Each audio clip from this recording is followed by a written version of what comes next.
Hello, this is Jeti Telemetry, episode 7, dealing with Jeti Studio and just a little bit on Google Earth with some of the data. You should by now already have Jeti Studio software. You get it from jetimodel.com, and it's really the requirement for updating the firmware in your transmitter, receiver and sensor devices. So you ought to have this already. A couple of things to check on. Before we get started, go into File, Configuration, and look down here.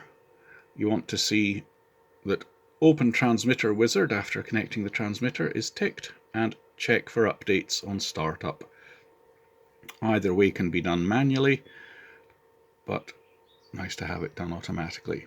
So we're ready to go, and we're going to plug in the USB cable from the transmitter. Transmitter tries to start, say yes. Do you want to connect USB? Say yes. The computer's recognized a drive has appeared, which of course is the SD card in your transmitter. But because we ticked that box that said start the transmitter wizard if a transmitter's here we are. And the one you want to go to is synchronize log files. So we go there. What that does is synchronize all those log files that you've been logging in telemetry on your transmitter down to the putter. And if you check the top box here, log files, it will tick all of them for you. Come down here, say synchronize, and it's done successfully. Yours might take a long time. Mine took no time at all because guess what? I did do it just before making this video, so it didn't really have anything to bring back. Okay, well, you now have log files. Where are they? Come down here. Mine has a window called Model Selection. This one here. If you haven't got a window called Model Selection, simply go to Tools, Model Selection, and a box will open up with it. So anyway, let's have a look at the little window down here on mine. I just get the mouse to that point, hold down left button, drag it up for the moment, so we have a look. Now, we need to, it will list all your models by the name it's got off the transmitter, and I shall use my Sabre Silver as the example one, and let's see which way around the flights are. I'll change the radio of that, and here we go. I'm going to come down to the folder of the last time I was out flying, open it up. I only had one flight on the Sabre that day, I had other aircraft with me. Double click it, that's it done. That's opened it. And you see the available telemetry box now has a whole load of data in it, so we'll just left click I should say, drag that back out of the way for the moment. I should say I'm no expert in Jeti Studio. This is really just to show you how to get in, get started. And one of the reasons I chose this particular model is there's a fair bit of telemetry from it, including GPS. You can see I had the control telemetry switched on, which was silly. I don't need that, so I'll go back to my transmitter and stop logging that. Then I have an R12 receiver with some data, into which I have plugged an RSAT, which also has some data. The reason being that I like jet models with natural metal finishes. They give radio signals a hard time, and so the thought of having 4 aerials rather than 2 was very appealing to me. Turbine, I have a Zikoi turbine telemetry adapter in there, but I've not logged any of that data. The M-bar, I've not bothered logging the air pressure data, don't need to. And the MGPS. First big bit of interest is how well was the radio receiver signals doing. Not bothered about the voltages, although you can look them up if necessary. Aerial is of interest. The one that really interests me is the quality of the data that was being received at each of them. So what we do is we left click on it and just drag it over into chart and drop it there. And lo and behold, we get a chart showing the percentage quality on the left hand side and time on the right hand side. And you can see we had some, decent dropouts down to about 70%. Does that worry me? No. If you've watched my previous telemetry videos, I think the last one about the data analyzer, I showed you the quality from one of my gliders, which basically flatlined along 100%. A metal-clad model with jet turbines in it and fuel lines and lots of metal and carbon gives signal a hard time. 70%, not a problem. If it got below 30%, I'd really start to take a worry about it. However, there is a reason for fitting 2 receivers, more aerials. What we can do is drag in the other Q value onto the same graph. So they'll both be present together. They're different colors. I don't know how well it'll show on the video, but you can certainly see it in reality. Yes, there's a bit of sort of bluey grey and a green. So you can see sort of no disasters coming there. What about reading the real data? Well, what we can also do is drag them down into the actual values box. So we'll take the Q from there into actual values. And you can see it's telling us at the point where we're looking at on the graph, we'll come back to it, min 0, max 100. And we'll do the same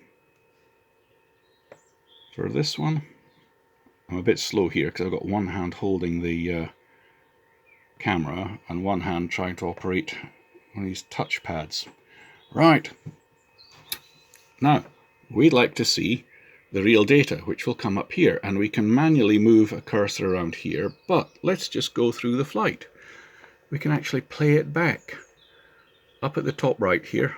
Not the playback tools there, that's for live data if you've hooked up to a Jeti box during a flight. If we just press play,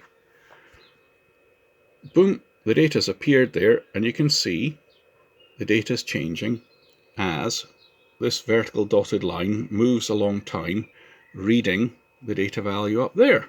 Lovely. And my logging starts with the timer. I start the timer at the point where I'm on the runway, ready to take off and just about to open the throttle and go. So I'm not logging data all during engine startup and waiting and queuing and taxiing out and whatnot. So this is live in-flight data. We're about to come to a drop-in spike here now. What's going to be really of interest, do both qualities drop or just one of them? There's the drop, back up. You see, the other one was fine. The RX1 dropped down to 85, but RX2 stayed at 100.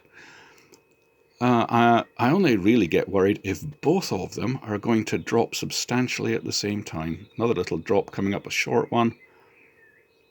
And there we go. That's all it was. Now, let's look at the biggest spike. I think the trouble is trying to operate one-handed. If I can click on that. No, I'm moving the whole screen there.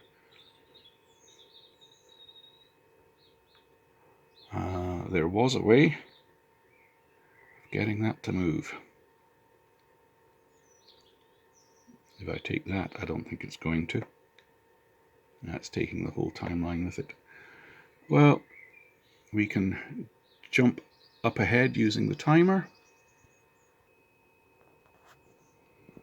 Yeah, I had to stop for a moment to remind myself. If we just stop the playback for a second, we can now simply see the point of playback is following the arrow. So we'll put it just before that big spike. Click to put it down. Continue with playback. And let's have a look.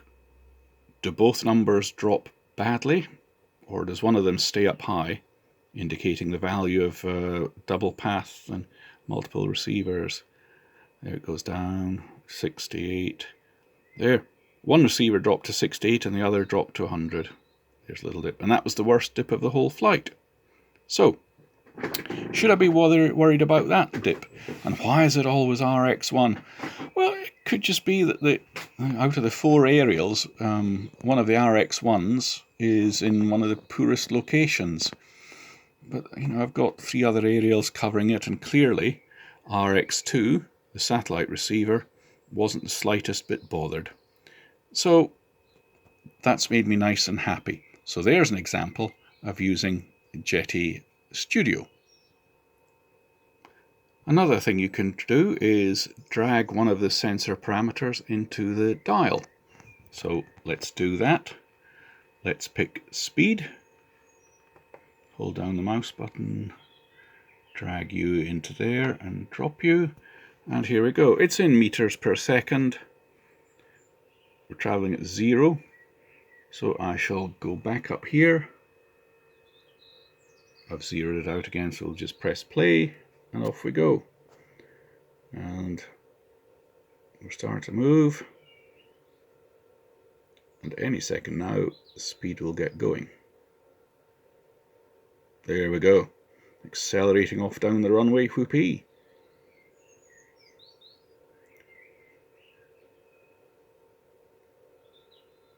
It might be possible to put this into miles per hour. Let's have a look back here. Ah, there's a little drop-down box with meters per second. And look at that, we can change it to miles per hour. And bingo, our box has changed to miles per hour. Now wouldn't it be interesting, I was about to say exciting, maybe not, be interesting to see the sort of acceleration on takeoff. So,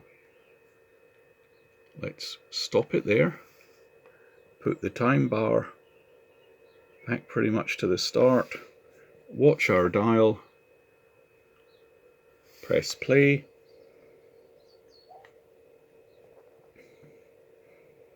and wait for the fun to begin. Start to move, there we go. Wow, look at that for good acceleration. There's 70, 80 miles an hour. Climbing out, speed dropping away. 70. This is GPS ground speed, of course, so it's not air speed. But it wouldn't have been too windy that day, so it's probably within 5 to 10 miles an hour of airspeed. There's 90. And I was enjoying flying the F-86 Sabre very gently that day. It was just one of those lovely balmy autumn afternoons. So typically I fly this around at about 100 to 120. It'll peak in level flight at about 140. But as you can see here, I was just enjoying lazily flying it around. It's just so enjoyable. Okie doke. There is a look at Jeti Studio. Now, what if you'd like to see where you actually were? Well, assuming that you have GPS in your model, you come over here, you right click and you say export to KML. And it asks what you're wanting to export. Well, of course, we want to export the latitude and the longitude. Where's my mouse cursor gone? There we are.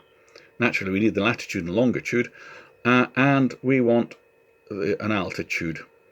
And you can drop down here.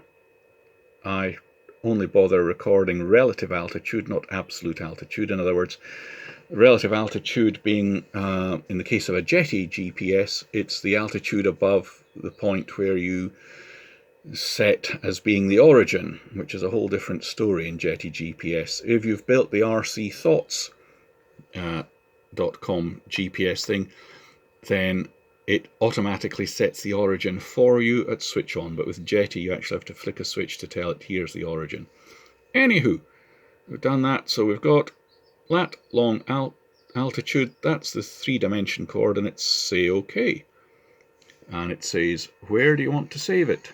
So I will save it on my desktop. I will call it Sabre.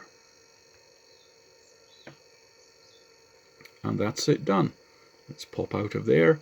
Now, it's saved a file called saber.kml, which, as you can see, is in the symbol for Google Earth, which means it's associated the KML file with Google Earth. So if I double click on it, that will open it. If you haven't got KML associated with Google Earth, just open Google Earth. Sorry about the strobing effect, it's just... oh, hello. Whoopie-doo. Now, I'm no expert on Google Earth, so I'm just going to show you a little bit of how to get into it, and that's it.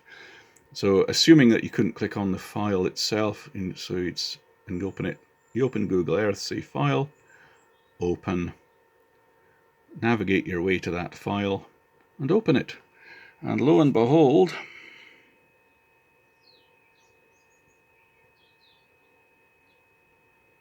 there we are. There's where we were flying, and there is a three-dimensional ribbon in the sky. Now, that's not exactly overlaid with where we are on the ground, because Google Earth, in this situation, defaults to looking down at a slant, not from directly above down at 90 degrees. And you can correct that by using this button here, the downward arrow there. Watch that. If we click on that and hold it down, it rotates it a bit as well, unfortunately, if you don't get it exactly leveled, but it doesn't matter. See, the angle of the view is changing, and it's now going to be there. It stops when it's looking directly down 90 degrees. We can correct the north just by tapping the north. It rotates it. And all we have to do now is click and drag.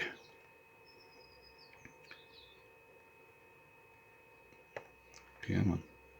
Sorry about this, it's the one-handed problem. There we are. And now we're looking directly downwards on the flight that took place. You can see exactly what you flew over. You can see that you're avoiding the no-fly zones and such like. And if you're thinking, God, it didn't do very well there, or my goodness, that Saber's maneuverable. No.